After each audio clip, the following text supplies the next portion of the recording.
Ok. Juste le truc qu'il ne faut pas oublier, c'est que quand même Laurent Nicolin a voulu dans la semaine faire un communiqué parce qu'il a quand même été un peu outragé par tout ce qui s'est passé. Il a vu des personnes dans la presse, dans la tribune VIP lui ont aussi raconté ce qu'elles ont vu.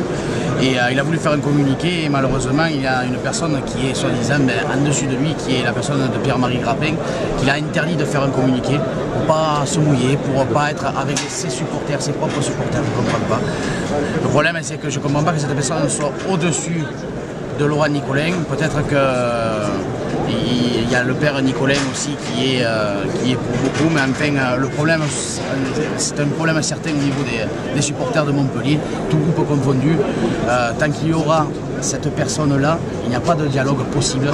La personne de Pierre-Marie Grappin, je rappelle, tant qu'il y aura cette personne-là, il y aura des problèmes au sein des clubs de supporters. Moi, je peux rajouter un truc, j'ai l'impression véritablement que c'était une embuscade. Le sentiment tout à fait.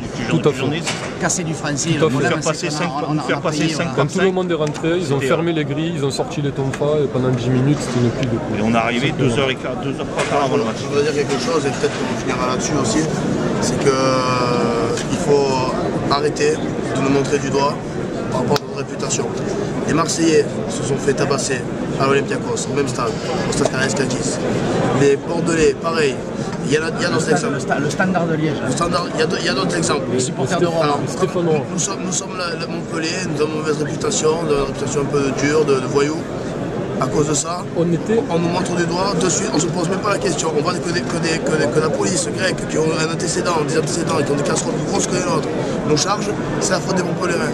Il y a des pétards, c'est parce que s'il y a des pétards que vous changez. Non, il y a eu des pétards parce que c'est défendu. On était 130 en tribune. Est-ce que vous pensez que 130 supporters, comme on est, est-ce que vous pensez qu'on va aller se frotter à des escadrons de police anti-émeute grecques? Ouais, surtout que c'était la police anti-émeute.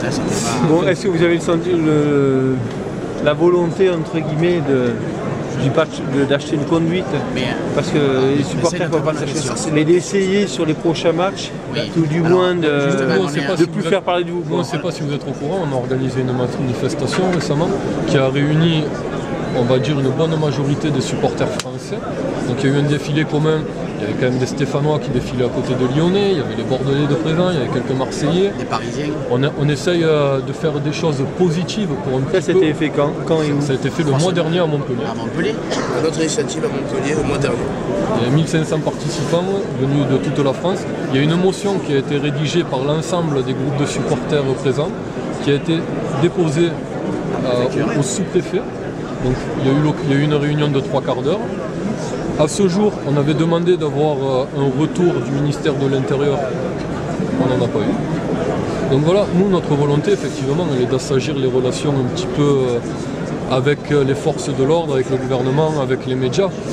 Maintenant, il ne faut pas que ça soit à sens unique. Nous, ça fait des années qu'on joue le jeu des forces de l'ordre, le jeu du club, et qu'en retour, on n'est pas...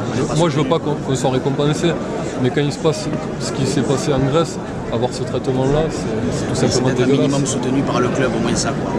Parce qu'on est quand même en relation avec le capitaine Cabot, où on fait souvent des réunions, il vient à tous les matchs, on parle ensemble, ça se passe très bien. On lui indique toutes les actions que l'on fait, les déplacements. M. Doudou, le chef de la sécurité, également. Je veux dire, communique en permanence. On communique en permanence, sauf que il y a les plus grandes personnes du club font les sourds, c'est-à-dire ce rappel. Ok. Cet avocat. Parfait.